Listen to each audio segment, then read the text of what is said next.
If you need help picking a quarterback or tight end to stream or start in week 12 of fantasy football, we've got you covered with our must start and must sit. Don't forget to hit that subscribe button as you watch. Each and every week we cover start sit for running back, wide receiver, quarterback, tight end, everything to help you win. So let's get right to it. Starting with the quarterback position. Chris, who do you like the best in week 12? Well, I don't know about the best, but I definitely like Cam Newton a lot this week going against Arizona.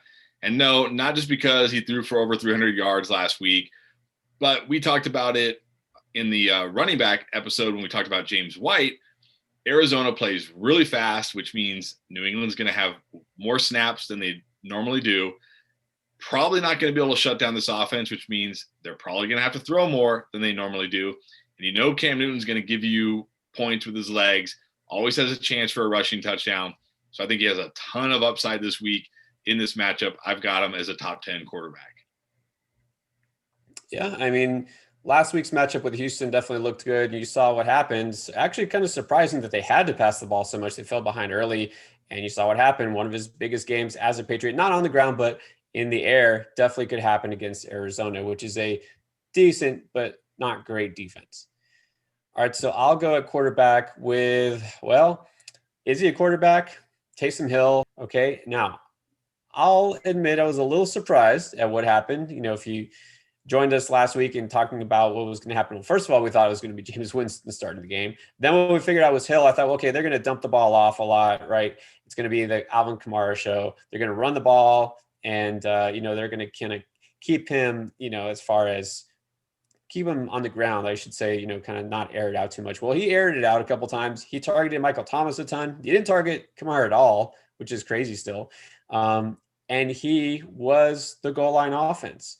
So you know what? If he's going to run the ball like Lamar Jackson, you have to treat him like Lamar Jackson. You know what? He might even be better than Lamar Jackson this year. And that sounds crazy, but if you look at the fantasy stats, he outproduced Lamar Jackson last week. So going against Denver, you know what? That's an okay matchup. Is that going to change the game plan for them? No, it won't. Taysom Hill has a really good chance to run in a touchdown. He's shown he can pass the ball. He's got guys, like I already mentioned, Thomas Kamara, good weapons around him. It's kind of crazy to think that you wouldn't start him. Yeah, I was talking about it last week about his rushing ability, and he had those 2 rushing touchdowns, but I was really impressed with his throwing ability. He even had a touchdown to Emmanuel Sanders, a long touchdown to Emmanuel Sanders, called back due to a holding penalty. He could have had an even bigger game. So, yeah, I agree. You got to start him. If you picked him up to stream him last week, you got to keep him going. Yeah, exactly. Be glad that you're the one who did, that you if nothing else, you're preventing somebody else from getting those points. All right, let's get to our must-sit at quarterback. Who are you off of week 12? I'm off of Andy Dalton. Don't be fooled by what you saw last week. I know he looked good. I know the offense looked good. I know Zeke looked good. And you're thinking to yourself, Andy Dalton's a pretty good quarterback. He's got some good weapons around him. I think he can make this work. I think he can make it work. No, he can't make it work. Minnesota is just that bad. Now they're playing against Washington. And I know I talked about my football team not being as good against the run lately, but they're still really good against the pass. 8th toughest against QBs. Don't be fooled by last week's performance. They're not playing Minnesota again. I have a feeling we're going to see Andy Dalton that we saw the previous games, not the one we saw last game. Yeah, definitely Dalton. I mean, that whole offense looked the best that it has ever since Prescott went out. I don't think they'll reach that ability. Now, I don't think Dalton will look as bad as he did his first start, right? But he won't be as good as last week. It's going to be somewhere in between, and that's just not fantasy relevant. Even last week when Dallas kind of had it going, Dalton wasn't really a thing in fantasy. In single quarterback leagues, he wasn't fantasy relevant. Okay, so yeah, absolutely not a smash spot for him. There's no reason to really trust him that much. And then if you did watch Matt Ryan play last week, you saw him hit the ground over and over and over again. Okay, the Saints do have a tough pass rush, but you know what? Matt Ryan just looked lost because Julio Jones in and out of the lineup. He's not the same. Chris, I know you tweeted about this, and it's true. Without Julio, Matt Ryan just looks kind of like an average quarterback. Now, I'm not saying that he is. He's not a talented guy. Nothing against him personally. But in fantasy, do I want a guy missing potentially his number one receiver? Julio's been battling that hamstring injury all year. We don't know if he's going to go this week. If he does go, he might not be 100%.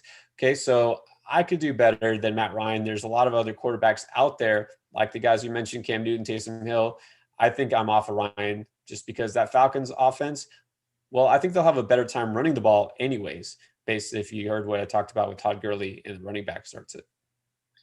Yeah, I actually tweeted out that without Julio Jones, Matt Ryan is a bottom 5 quarterback. And if you don't believe me, in games this year where Julio Jones, is in and out of the lineup or didn't play at all, Matt Ryan is only averaging 9 fantasy points. He's averaging over 23 fantasy points in the games where Julio Jones played the entire game. So bottom 5 quarterback without Julio Jones. Don't start him.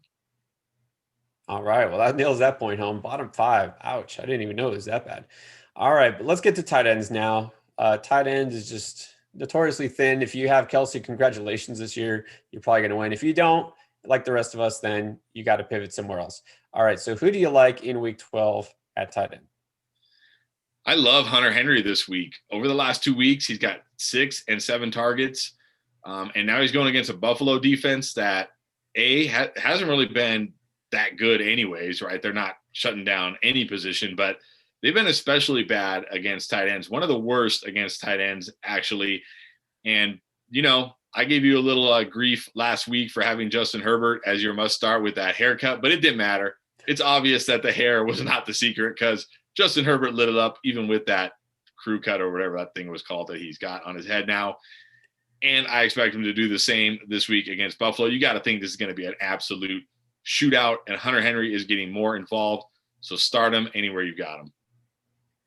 And I told you that, as soon as it happened, all over social media, everyone just ripping that picture. And I told you that's just going to be motivation, right? You just made him angry, right? You don't poke the bear like that. Herbert has been. I actually started Herbert over Aaron Rodgers in one league, and it turned out to be a good idea. They both have great games, but Herbert actually got me a few more points. I like Evan Engram. I know he's been really up and down, but they're trying to get him involved.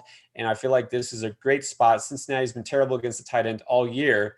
I think that this is a chance for him to shine because really, I kind of expect the Bengals to just kind of roll over this week. Totally agree. I almost picked Evan Engram, so I'm happy to see that you picked him. Love the spot, love the matchup, love the usage he's been getting lately, and I think he scores a touchdown this week. And there you go. That definitely matters. We need that upside, right? Especially tight end. Now, talk about must sit at tight end. I just finished talking about Taysom Hill. I think you have to start him. That doesn't mean you have to start all the players around him, though. No, and definitely do not have to start Jared Cook. Here's the thing.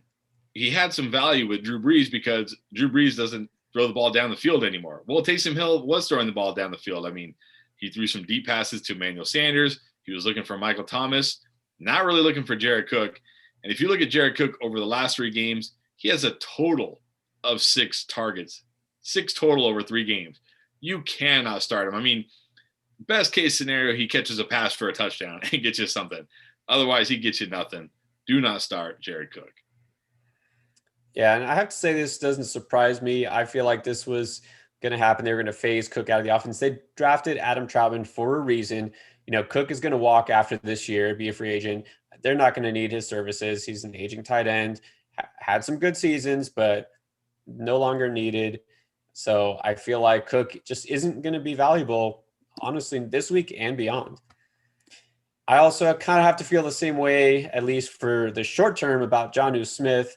Look, I know he's reached the end zone the last couple of weeks, but talk about touchdown dependent. That is all he is doing. He's getting really short touchdowns, but that is it. If he doesn't get a touchdown, he's worthless.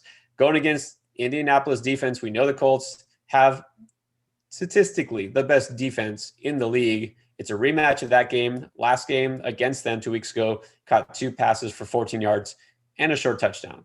If you want to bet on the fact he might get a touchdown again, yeah, I mean, he does have a chance, but how many other tight ends could you say, yeah, they could catch a short touchdown? I'd rather take my chances with even a guy like Jordan Reed, who at least I know will get more targets. So I'm off of Smith. I just can't do it. It feels like we did this dance before. Like Jonnu Smith was looking like an every week tight end, and then they played Indy and he did nothing. And now the last couple of games, he's kind of started the resurgence again, like you said, catching those touchdowns, and it's starting to feel like, hey, maybe I could play Jonnu Smith again. Now he gets Indy, And I agree, he's probably going to get shut down again. No, thank you. No, you can do better. At this point, we can't just, settle or, like I said, go by name recognition. Oh, yeah, he did this a couple weeks ago. No, you have to pick the smartest matchup you can and shoot for upside. All right, so we talked about quarterbacks. We talked about tight ends. We've also covered running backs and wide receivers in separate videos. If you haven't watched those, go check it out now. And of course, hit subscribe. Leave a comment if you have any more specific questions. We're here to help you win each and every week. Appreciate it. Good luck in week 12. Thanks for watching.